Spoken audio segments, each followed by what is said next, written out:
My name is Madison Carter, and at 28 years old, I never imagined I'd be standing alone at my father's funeral while my family whispered about me from across the room.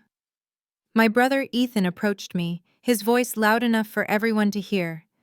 "She's just here for the money. Dad's going to cut her off." Their laughter cut through me like glass, but nothing prepared me for what happened next. The lawyer entered holding a USB drive, and suddenly my dad's face appeared on the screen. Before I share what he said, where are you watching from? Hit that subscribe button and drop a comment below. You won't believe how my family's smug faces changed when they heard my father's last words. Growing up, my relationship with my father, William Carter, was something I treasured. Dad was a successful real estate developer in Boston, building his company from the ground up after inheriting a small construction business from his father. He worked hard, sometimes too hard, but he always made time for me. When I was little, I remember our fishing trips to Cape Cod. When I was around 8 years old, Dad would wake me up before sunrise and we'd pack the truck with our gear. "Maddie," he'd say, using his special nickname for me, "the early bird catches the fish." During those quiet mornings on the water, he'd teach me about patience and perseverance. Those were the moments when I felt closest to him. "The business world works the same way as fishing," he once told me. "You need to know where to look, when to wait, and when to reel in your opportunity." Even as a child, I could see how much the family business meant to him. It was his legacy, his life's work. My brother Ethan was 5 years older than me, and from my earliest memories, he was always competing for Dad's approval. When I caught my first fish, Ethan had to catch two. When I got an A on a test, Ethan needed an A+. Dad never seemed to notice this unhealthy competition, or if he did, he never addressed it. In his mind, a little sibling rivalry was probably healthy. "Your brother has a natural head for business," Dad would say whenever Ethan showed interest in real estate or brought up the company at dinner. The pride in his voice was unmistakable. "He'll take Carter Properties to new heights someday." The expectation was clear from an early age. Both Ethan and I would eventually join the family business. Dad had mapped out our entire futures. We would both attend his alma mater, Northeastern University, for business degrees. Ethan would learn operations and development, while I would handle client relations and marketing. It was all perfectly planned. But art had captured my heart from an early age. My elementary school teachers praised my drawings. In high school, I won several regional competitions. While Ethan was reading business journals and tagging along with Dad to construction sites, I was filling sketchbooks and experimenting with different painting techniques. The first major conflict with my father came during my senior year of high school, when college acceptance letters arrived. I chose the Rhode Island School of Design over Northeastern. Dad couldn't understand my decision. "Art is a hobby, Madison, not a career," he said during what became a heated argument in his home office. "The family business is your future, it's security, it's what we've been planning for years." "It's what you've been planning," I countered. I never agreed to it. That night marked a turning point in our family dynamic. Ethan, ever the opportunist, positioned himself as the loyal child, the one who wouldn't disappoint our father. "Don't worry, Dad," he said at dinner while I sat in silence. "I'll make sure Carter Properties thrives for another generation." Dad began to grow more distant after that. Our fishing trips stopped. Our conversations became shorter, more formal. He still paid for my education, something I was immensely grateful for, but our relationship had fundamentally changed. There were occasional moments of connection. He attended my first college art exhibition, and I saw a glimpse of pride in his eyes when he saw my work. But those moments became increasingly rare. Ethan's manipulation was subtle but effective. He began to control the narrative about me to the rest of the family, to our Uncle David and Aunt Carol, to our cousins, to Dad's business associates. I became the ungrateful daughter who rejected her father's legacy. Ethan made sure everyone knew how much this betrayal had hurt Dad. "She doesn't even call him anymore." I overheard Ethan telling Uncle David at a family Christmas gathering during my sophomore year. The truth was, I had called the week before, but Dad hadn't picked up. When I confronted Ethan later, he just shrugged. I'm just telling it like it is, sis. You made your choice. By the time I graduated from art school, the narrative was firmly established. Ethan was the devoted son who would carry on the Carter legacy. I was the daughter who turned her back on the family. And the worst part was, I could see Dad beginning to believe it too. My college years passed in a blur of art studios, exhibitions, and part-time jobs. Despite the growing distance between us, I still made efforts to maintain my relationship with Dad. I'd send him photographs of my artwork, hoping to show him that my choice wasn't a rejection of him, but a pursuit of my own passion. During my junior year, I created a series of abstract paintings inspired by the Boston skyline, Dad's skyline as I thought of it, since many of those buildings contained his properties. I was thrilled when a local gallery selected the series for an exhibition. I sent Dad an invitation, hopeful that seeing my success might help bridge our gap. "I'd love for you to come," I said during our phone call. "The opening is on Friday at 7 p.m. "I'll check my calendar," he replied, his voice carrying that formal tone he'd adopted with me. Ethan and I might be closing on the Harborview property that day. I tried not to let my disappointment show. "Well, the exhibition runs for 2 weeks, so maybe another day would work." "Maybe," he said. "I'll let you know." To my surprise, Dad did show up. Not on opening night, but the following Tuesday. He arrived alone without telling me he was coming. The gallery owner recognized him from the photo I kept at my display and called me over.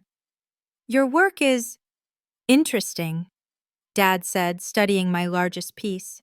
There was something in his voice I couldn't quite read. "You're clearly talented." It wasn't the enthusiastic approval I'd hoped for, but it was something. We had coffee afterward, and for a brief hour, it almost felt like old times. He asked about my classes, my plans after graduation. I asked about the business, about his health. We carefully avoided any contentious topics. As we parted, he awkwardly patted my shoulder. "I'm proud of you for working hard, Madison," he said. "Even if it's not what I would have chosen." That moment gave me hope. Maybe with time he would fully accept my path. What I didn't know then was that Ethan was working diligently to ensure that would never happen. I only discovered the extent of his sabotage years later. After graduation, I moved to New York to pursue my art career. The distance made communication with Dad even more difficult. I'd call on holidays and birthdays, but our conversations remained stilted. Ethan, meanwhile, had fully integrated himself into Carter Properties. According to family updates, he was Dad's right-hand man, involved in every major decision. During one Thanksgiving visit back to Boston, I noticed Dad looking tired. The lines around his eyes had deepened, and he seemed to move more slowly. "Are you feeling okay?" I asked him privately. "Just getting old," he dismissed with a wave of his hand. "Doctor says I need to watch my blood pressure, that's all." I later learned from Aunt Carol that Dad had experienced a minor heart scare earlier that year. "Ethan's been such a rock," she told me, "taking on extra work so your father can rest more." The implication was clear. While I was off pursuing my selfish dreams, Ethan was selflessly supporting Dad. What Aunt Carol didn't know, what none of us knew, was that Ethan's support included filtering Dad's communications. I sent birthday cards that mysteriously never arrived. I left voicemails that were never returned. I extended invitations to my New York exhibitions that were somehow lost. Ethan's methods became more direct as Dad's health continued to decline. During my rare visits home, he would create situations that reinforced his narrative about me. He'd schedule important business meetings on days I was visiting, then act disappointed when Dad chose work over spending time with me. "That's just how it is when you run a company, Madison," Ethan would say with fake sympathy. "Some of us have responsibilities we can't ignore." 6 months before Dad died, I made one last attempt at reconciliation. I had achieved a significant milestone. My work had been featured in a prestigious Manhattan gallery, and a prominent art critic had praised my innovative vision. I called Dad, excited to share the news. The call went terribly. Dad seemed distant, almost cold. When I told him about the exhibition, he barely acknowledged it. "That's nice," he said flatly. "Ethan just secured the largest contract in company history, by the way, the Madison Avenue development. I tried to express genuine happiness for the company's success, but Dad cut me off. Look, Madison, I'm very busy right now. Carter Properties requires my full attention. Not all of us have the luxury of pursuing hobbies. His dismissal of my career as a hobby stung. After years of hard work and legitimate accomplishments, he still couldn't see value in my path. When I tried to explain how important art was to me, how it wasn't just a hobby but my profession, he sighed heavily. I'm too tired for this conversation. Maybe we should talk another time. We never did. That was our last real conversation. I hung up believing our relationship would never be repaired, that he would always see me as the daughter who disappointed him, the daughter who wasn't worth his time. I had no way of knowing then that every word of that conversation had been calculated not by my father, but by Ethan, who had been poisoning our relationship for years. And I had no idea that Dad had discovered the truth too late for us to reconcile in person, but not too late for him to set things right. I was in my New York apartment preparing for a meeting with a gallery owner when I received the call. It wasn't from Ethan or any immediate family member, but from Howard Miller, Dad's longtime friend and attorney. Madison, Howard said, his voice grave. I'm sorry to inform you that your father suffered a major heart attack last night. My hand gripped the phone tightly. Is he okay? The pause that followed told me everything before Howard even spoke. I'm so sorry, Madison. He passed away early this morning. Ethan asked me to notify you. Ethan asked Howard to call me. My own brother couldn't even pick up the phone to tell me our father had died. I sat down hard on my couch, the room spinning around me. When did it happen? I managed to ask. Around 2:00 a.m., he was at home. The housekeeper found him when she arrived this morning. I booked the first train to Boston, throwing clothes into a suitcase with shaking hands. During the journey, I called Ethan repeatedly. He didn't answer until my fourth attempt. What is it, Madison? I'm dealing with a lot right now, he snapped when he finally picked up. I'm on my way to Boston, I said, trying to keep my voice steady. Howard told me about Dad. Why didn't you call me yourself? I've been busy making arrangements, he replied coldly. Someone had to step up. I would have helped if you'd called me right away. Ethan scoffed. Right? Like you've been so involved in Dad's life recently. Before I could respond, he continued. Look, the funeral is scheduled for Friday at St. Mark's. Dad's body is already at the funeral home. Everything's taken care of. Friday, that's only 2 days away. Shouldn't we wait so people have time to... The arrangements have been made. Madison, Dad and I discussed his wishes years ago. Not that you would know anything about that. Every conversation with Ethan felt like navigating a minefield. I took a deep breath. Where should I stay is the house. The house is full with Uncle David and Aunt Carol staying there. You should book a hotel. He paused. And Madison, there's a family gathering tomorrow night before the funeral. Immediate family only. The implication was clear. I wasn't welcome. When I arrived in Boston, I went straight to the funeral home. I needed to see Dad to say goodbye in my own way. The funeral director led me to a private viewing room where Dad lay in an expensive casket, looking unnervingly peaceful in his best suit. Hi, Dad, I whispered, tears streaming down my face. I'm so sorry we didn't fix things.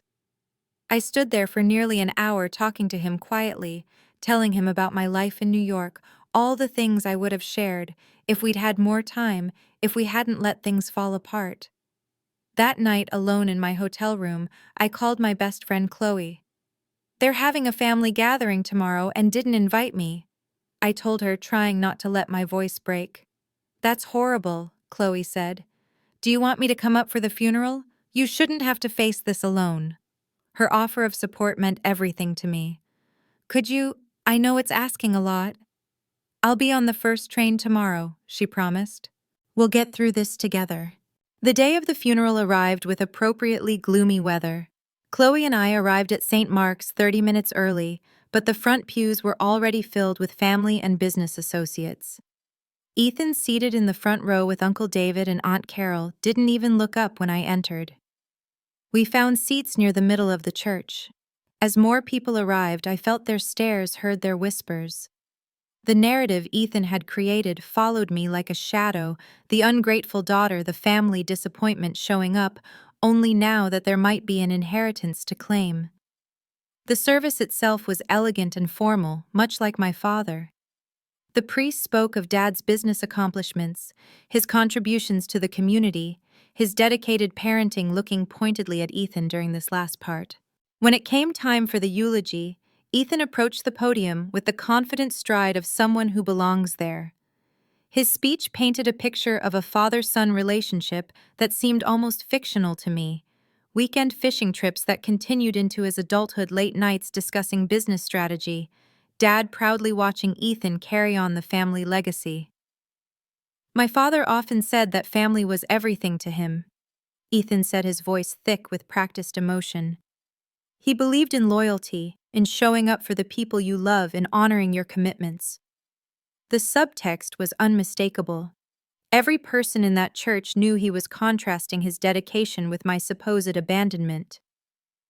Some people, Ethan continued, glancing in my direction, choose to abandon their responsibilities, their family legacy, but Dad and I always understood the importance of staying true to your roots. I felt Chloe's hand tighten around mine as I struggled to maintain my composure. After the service, people gathered in the church hall for the reception. Several of Dad's business associates approached to offer condolences, though most interactions were brief and awkward. Aunt Carol hugged me stiffly, then quickly moved on to speak with other guests. I was pouring myself a cup of coffee when Ethan approached, flanked by two cousins. "Enjoying yourself?" he asked, his voice low, but carrying enough for nearby guests to hear. "It must be nice to show up after years of absence and be treated like family." "Ethan, this isn't the time or place," I replied, trying to keep my voice steady. "We're here to honor Dad." "Honor Dad?" Ethan laughed, the sound sharp and bitter. "Is that why you're here? Because from where I'm standing, it looks like you're just here for the money. Dad's going to cut you off, you know." Several heads turned at his raised voice. I felt my face burning with humiliation. "You have no idea why I'm here," I said. "Don't I?" Ethan's smile was cruel. "You haven't cared about this family for years. You didn't care when Dad needed heart medication. You didn't care when he was working himself to death to maintain the company that would have secured your future too. You only care now that there might be something in it for you." People were openly staring now. I heard someone snicker. Uncle David approached, placing a hand on Ethan's shoulder. "Perhaps Madison should just leave," he suggested, not even addressing me directly.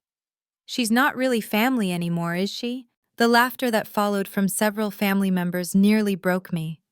I considered walking out, sparing myself further humiliation, but something kept me rooted to the spot. I owed it to Dad to see this through despite everything.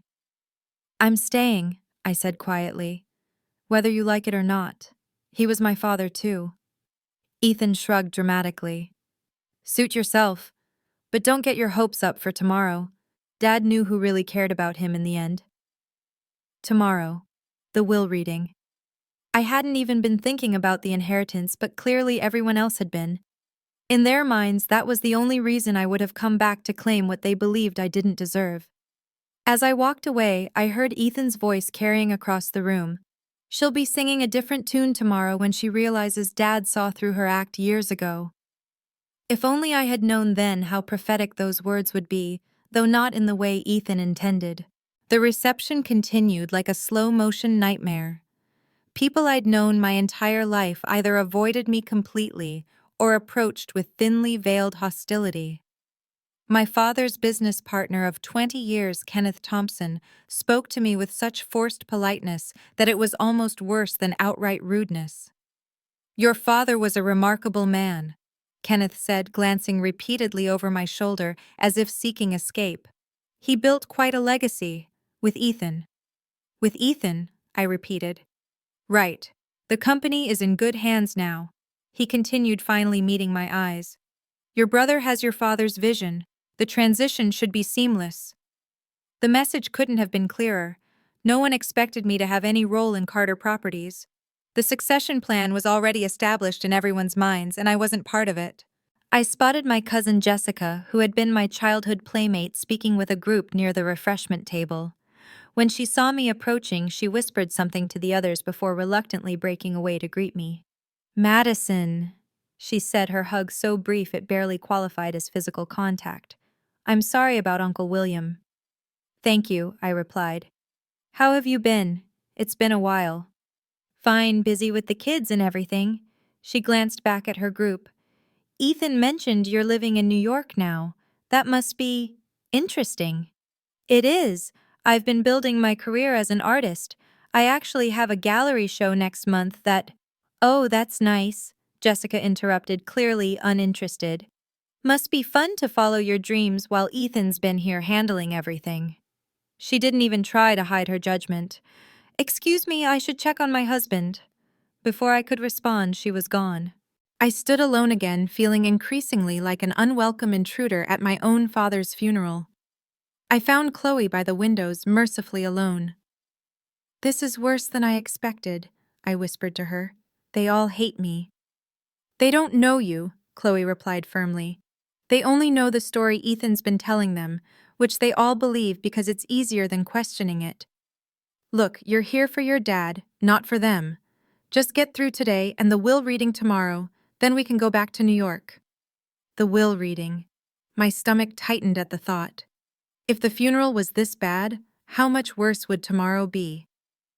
Based on Ethan's confidence, I fully expected to be publicly disinherited, providing the final confirmation of Dad's disappointment in me. I was lost in these thoughts when I heard Ethan's voice, louder than appropriate for the setting clearly meant to carry. "I still can't believe she had the nerve to show up today," he was saying to Uncle David and two men I recognized as board members of Carter Properties. "After how she broke Dad's heart, refusing to even visit when he was sick." I felt a flash of indignation. I hadn't known Dad was seriously ill. No one had told me. But before I could decide whether to confront him, Ethan continued. "Well, she's in for a surprise tomorrow," he said with a smirk. "Dad updated his will last year after she refused to come home for his birthday. He finally realized she didn't deserve any part of what he built." One of the board members noticed me standing nearby and nudged Ethan, who turned with exaggerated surprise. "Oh, Madison didn't see you there," he said, not even attempting to sound sincere. "We were just discussing tomorrow's meeting with the lawyer." He paused. "You are planning to attend, aren't you?" His tone made it clear he hoped even that I would slink away to avoid the public humiliation he believed awaited me. "Of course I'll be there," I replied, struggling to keep my voice steady. Ethan smiled coldly. "Excellent. It should be enlightening for everyone." Uncle David didn't even attempt to hide his disdain. "I don't know why you're bothering Madison. William made his feelings quite clear while he was alive." "Did he?" I asked, suddenly wondering if I'd missed something important. "What exactly did he say?" "That's between him and the family members who actually stayed in touch," David replied. "Maybe if you'd picked up the phone more often in the last few years, you'd know." I felt my face flush with anger and shame. "I tried to stay in touch. It's not as simple as you're making it sound." "Never is with you, is it?" Ethan interjected. "Always an excuse. Always someone else's fault. Dad got tired of it, Madison. He got tired of waiting for you to grow up and accept your responsibilities." The conversation had attracted attention.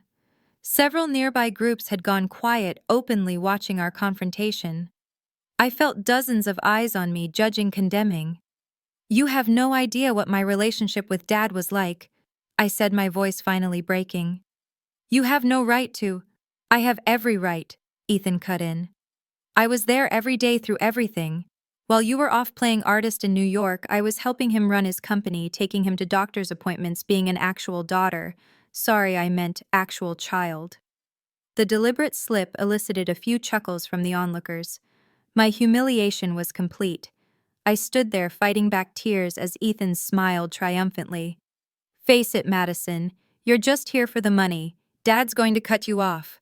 Everyone here knows it. You know it. Tomorrow we'll just make it official."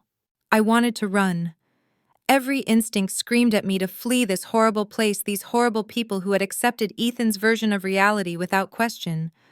But leaving would only confirm their beliefs about me. Despite the burning humiliation, despite the tears I could barely hold back, I stood my ground. "I guess we'll all find out tomorrow, won't we?" I managed to say before walking away with as much dignity as I could muster. Chloe found me in the church's small garden, finally allowing myself to cry. "Those people are toxic," she said, sitting beside me. "Ethan has them all completely fooled." "Maybe he's right," I whispered, doubt creeping in. "Maybe I should have tried harder with Dad. Maybe I don't deserve anything." "That's ridiculous," Chloe said firmly. "Your brother is manipulative and cruel, and whatever happens tomorrow with the will, you know your worth. Your father's money doesn't define your value, Madison." She was right, of course. But as we left the reception, I couldn't help feeling that tomorrow's will reading would be the final verdict on my relationship with my father, a public confirmation of his disappointment in me. I had no idea then that Dad had left a very different message for me and for everyone else. The next morning dawned with the same gray skies that had hung over the funeral. I dressed carefully in a simple black dress, trying to prepare myself mentally for what was to come. Chloe had offered to accompany me to the will reading, but I declined. This was something I needed to face alone. "Call me the second it's over," she insisted as I left the hotel, "no matter what happens." I promised I would, though I expected to be making that call in tears. The law offices of Miller, Baxter, and Wright occupied the top floor of one of Dad's downtown properties, a detail that felt like salt in the wound as I rode the elevator upward. Howard Miller, Dad's friend and attorney, had been handling the family's legal affairs for over 30 years. He would be the one to deliver what I assumed would be my final disappointment from my father. When I arrived, the conference room was already filled with family members and key business associates. Ethan sat at the head of the table, already positioning himself as the new patriarch of the Carter family. Uncle David and Aunt Carol sat to his right with the company's CFO and 2 board members adjacent. They were all engaged in comfortable conversation, the atmosphere almost celebratory. The chatter died down when I entered. Ethan looked up with an expression of mock surprise. "Madison, you actually came." He gestured to an empty chair at the far end of the table. "We saved you a seat." The seating arrangement wasn't subtle, me isolated at the foot of the table while Ethan commanded the head position. I took my assigned place without comment, ignoring the whispers and glances. "I was just telling everyone about the Madison Avenue project," Ethan continued, "the one Dad and I worked on in his final months. It's going to revolutionize that whole neighborhood." The implication was clear. This was a family business discussion that didn't concern me. I remained silent, counting the minutes until this ordeal would be over. At precisely 10:00 a.m., Howard Miller entered the conference room. Unlike the others, he greeted me with genuine warmth. "Madison, thank you for coming," he said briefly, squeezing my shoulder before taking his position at the center of the table. "I'm very sorry about your father. He spoke of you often." This simple kindness nearly broke my composure. I nodded gratefully, not trusting myself to speak. Howard placed his briefcase on the table and addressed the room. "Before we begin, I want to thank you all for coming today. William Carter was not only my client but my dear friend for over 3 decades. His loss is deeply felt by everyone in this room." There were murmurs of agreement. Howard continued. "William was meticulous in his planning, as you all know. He left very specific instructions about how today should proceed." Ethan leaned forward, his expression confident. "We're all eager to respect Dad's wishes and move forward with the transition he planned." Howard nodded, but his expression remained neutral. "William's instructions for this reading are somewhat unconventional. He prepared a video statement to accompany the formal will document." This announcement was met with confused looks. Video wills weren't unheard of, but they weren't common practice either, especially for someone as traditionally minded as my father. "A video?" Ethan asked, a flicker of uncertainty crossing his face for the first time. "He never mentioned that to me." William recorded it privately about 3 months ago, Howard explained. He was very specific that it should be viewed before the written provisions are discussed. I watched Ethan's reaction carefully. The confidence that had radiated from him all morning seemed to waver slightly. He recovered quickly, but I had seen it a moment of genuine surprise, perhaps even concern. "Well, let's get on with it then," Ethan said with forced casualness. "I'm sure Dad just wanted to add a personal touch to his formal wishes." Howard nodded to his assistant who had entered with a laptop and projector. "We'll display the video on the screen at the end of the table." As the equipment was set up, the atmosphere in the room shifted. What had felt like a formality, a public confirmation of decisions already made, now held an element of unpredictability. I noticed Ethan whispering intensely to Uncle David, whose expression grew increasingly concerned. "William was very explicit that everyone listed in the will be present for this video," Howard said, consulting a paper from his briefcase. "Let me confirm attendance."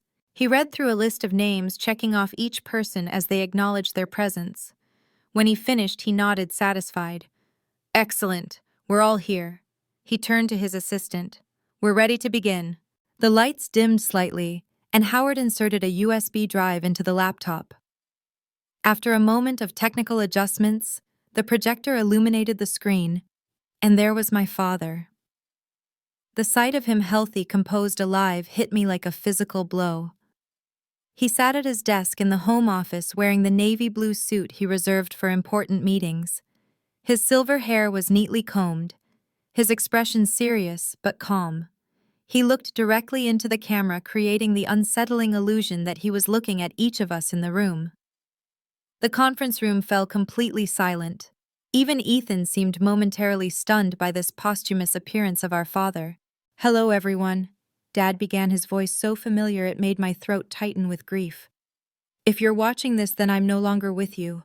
I've asked Howard to share this message because there are truths that need to be spoken. Truths I regrettably didn't recognize until it was almost too late." He paused, seeming to gather his thoughts. I glanced around the table and noticed that everyone was leaning forward slightly, hanging on my father's every word. "What I'm about to say will surprise many of you," Dad continued. "It will upset some of you. But before I leave this world, I need to set the record straight." I felt a strange sensation in my chest, not quite hope, but something adjacent to it. My father's expression had softened, and for a brief moment, I saw a glimpse of the dad I remembered from those early fishing trips, the dad who had loved me unconditionally before everything changed. "This is primarily a message about truth," he said. "About family, about betrayal and forgiveness." His eyes seemed to look directly at me. "And about second chances that come too late, but perhaps not too late to make right." As my father continued speaking, I realized that whatever I had expected from today's proceedings, I had been completely unprepared for what was about to unfold. "I want to begin by speaking directly to my daughter Madison," Dad said, his eyes seeming to find mine through the screen. "If you're here, and I hope with all my heart that you are, I need to say something I should have said to you in person. I'm sorry." A collective murmur ran through the room. Ethan shifted uncomfortably in his chair. "I'm sorry for the distance that grew between us. I'm sorry for not supporting your dreams. Most of all, I'm sorry for believing lies about you that I should have questioned." Dad's expression turned pained. "You see, I recently discovered something that has changed everything I thought I knew about our family dynamic over the past several years. About 6 months ago, I had another minor heart episode. The doctors advised me to reduce my workload, so I began working from home more often." He leaned forward slightly. "One afternoon, I was looking for some documents in Ethan's office at the house when I found something disturbing. A drawer full of cards and letters from you, Madison." I gasped audibly. Around the table, heads turned toward me, then swiveled to Ethan, who had gone very still. "Birthday cards I supposedly never received," Dad continued. "Invitations to your art shows, notes updating me on your life, all unopened, all hidden away." His voice hardened. "All deliberately kept from me." Ethan stood abruptly. "This is ridiculous. Dad was confused after his heart. "Mr. Carter, please sit down," Howard interjected firmly. "Your father's instructions were explicit. The video must be played in its entirety without interruption." Ethan sank back into his chair, his face flushed. On screen, Dad continued. "That discovery led me to investigate further. I hired a private investigator without Ethan's knowledge to look into other discrepancies I'd begun to notice. What I found was deeply troubling." Dad picked up a folder from his desk. The investigator discovered that Ethan had been intercepting Madison's calls to the house and the office.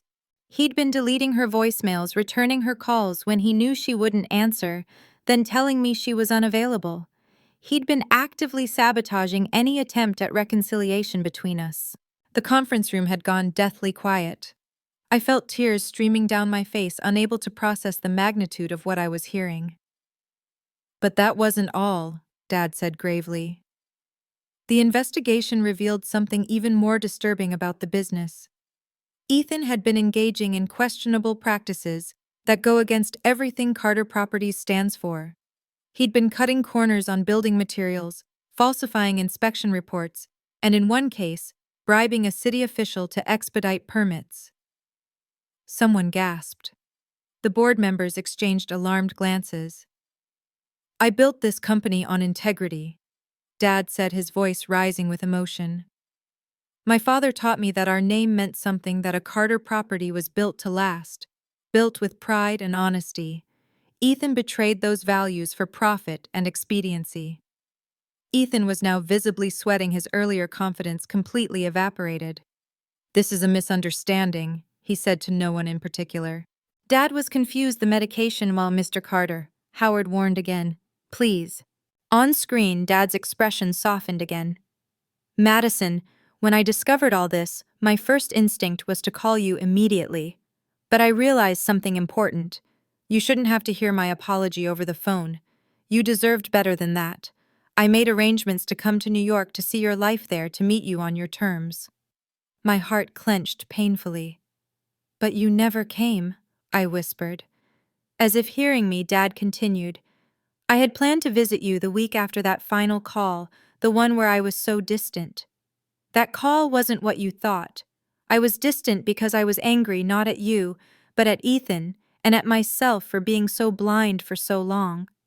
I was planning to surprise you in New York, to see your gallery, to finally tell you in person how proud I am of you." Dad paused, emotion overtaking him momentarily. "My heart had other plans, it seems.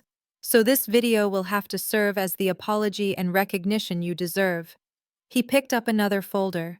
"I've been following your career, Madison, not through Ethan's filtered updates, but through art magazines and gallery websites.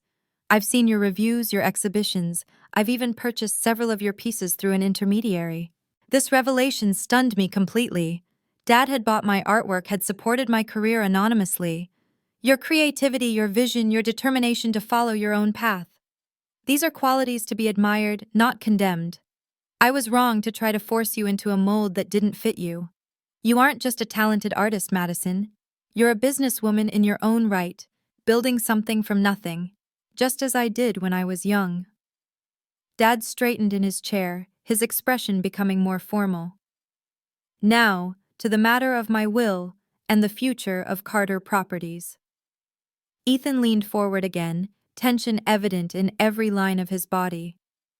"Given what I've discovered about Ethan's business practices and his deliberate deception regarding Madison, I cannot in good conscience leave the company solely in his hands. My original will, drafted 5 years ago, would have made Ethan the primary inheritor of both my personal estate and Carter Properties, with a small trust established for Madison."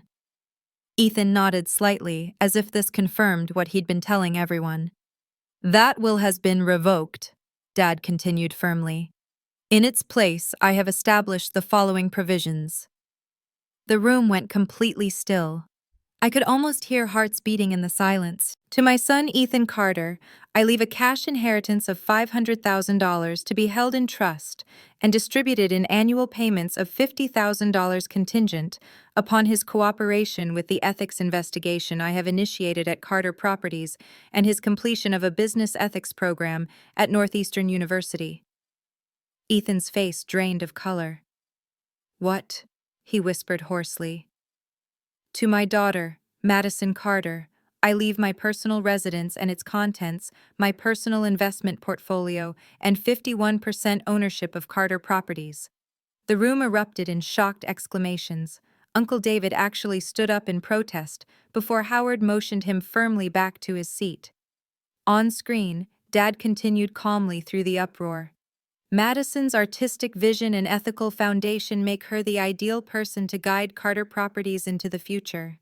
She may choose to take an active role in management or to serve as chairperson of the board while continuing her artistic career. That will be her decision." I couldn't breathe. This couldn't be happening. After years of believing Dad had rejected my choices, he was not only affirming them, but entrusting me with his life's work. The remaining 49% of company shares will be distributed among the current board members and senior management with specific allocations detailed in the written will, Dad explained. "I've also established a foundation in my name to support arts education in Boston, to be directed by Madison."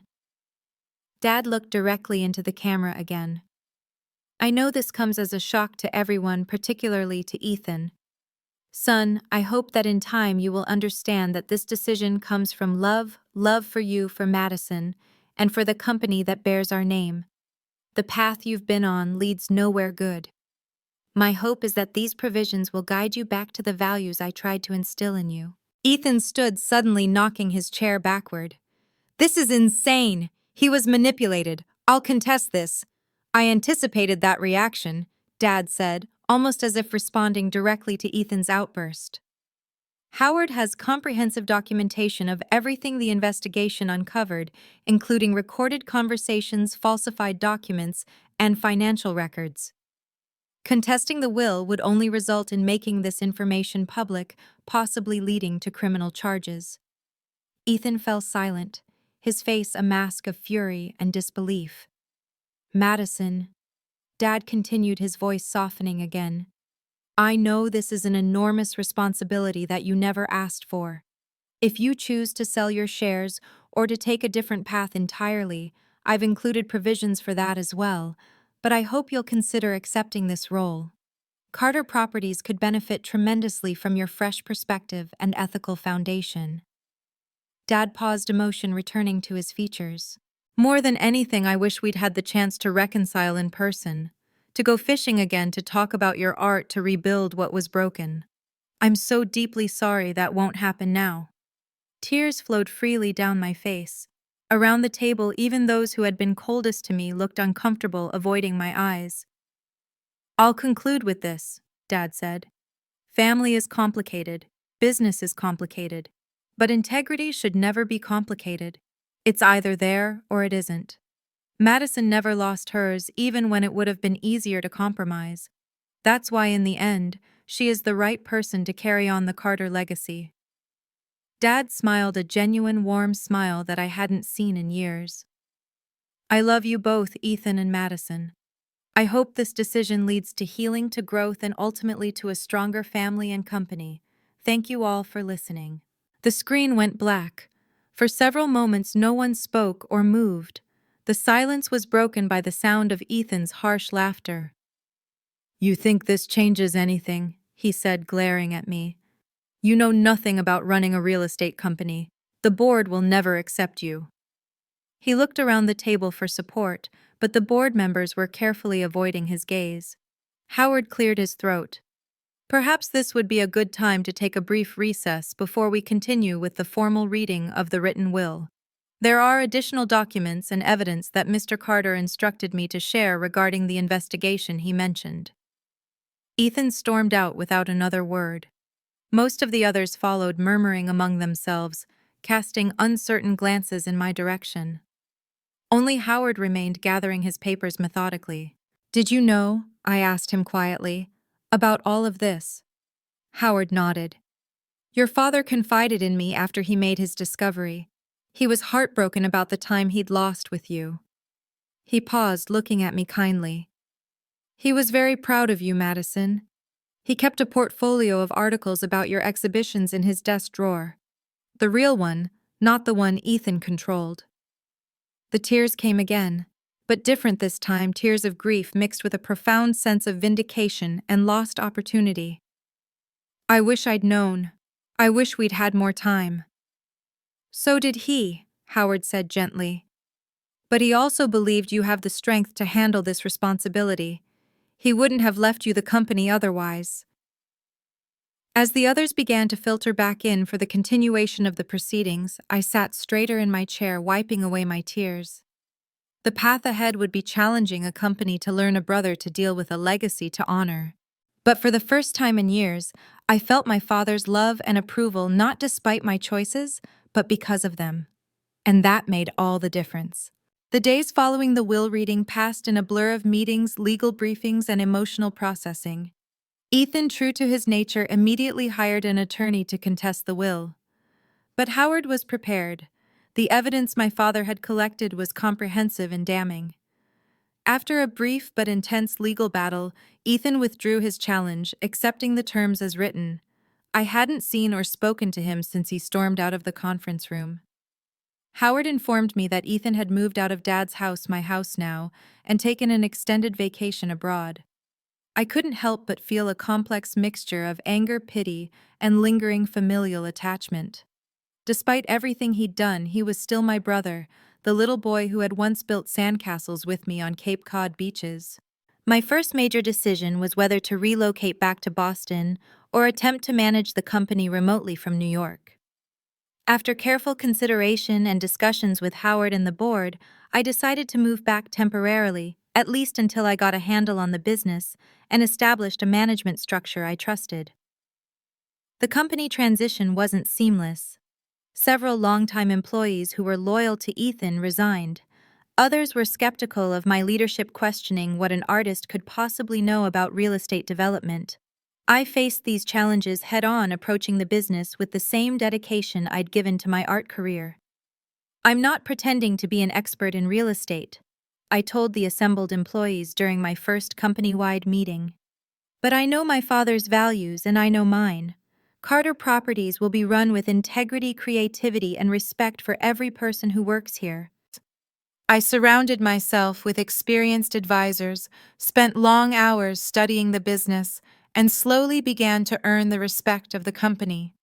I also initiated a thorough ethics review of all current projects, making necessary changes, even when they impacted the bottom line. The Madison Avenue project, the one Ethan had bragged about at the funeral, required significant revisions after we discovered multiple safety shortcuts. The additional costs cut into profits, but the resulting building was something we could all be proud of. At the ribbon-cutting ceremony 6 months after Dad's death, I felt his presence strongly approving of the difficult but right decisions.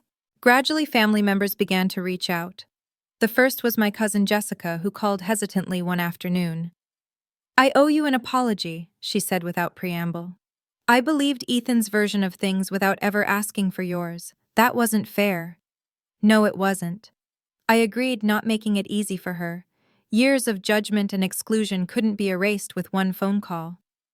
I understand if you don't want to speak to me, Jessica continued, but I'd like a chance to rebuild our relationship if you're willing. I considered her request.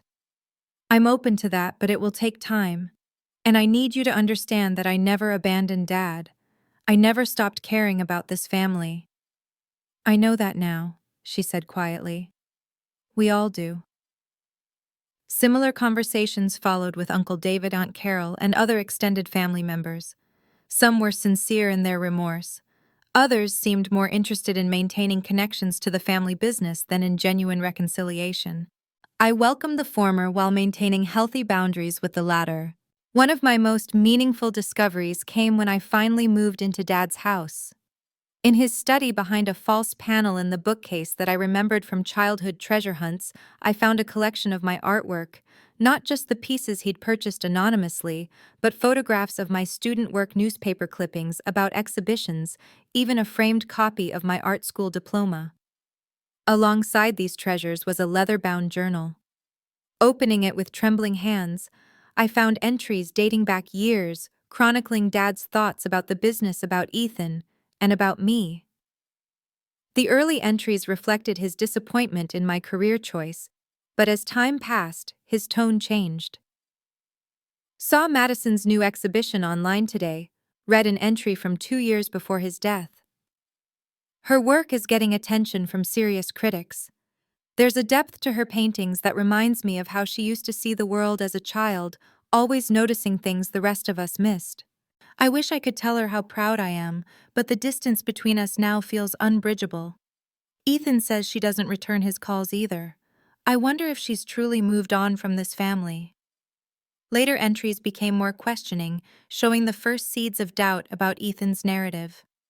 The final entries documented his shocking discoveries and his determination to make things right. The private investigator confirmed my worst fears today. He wrote 3 months before his death.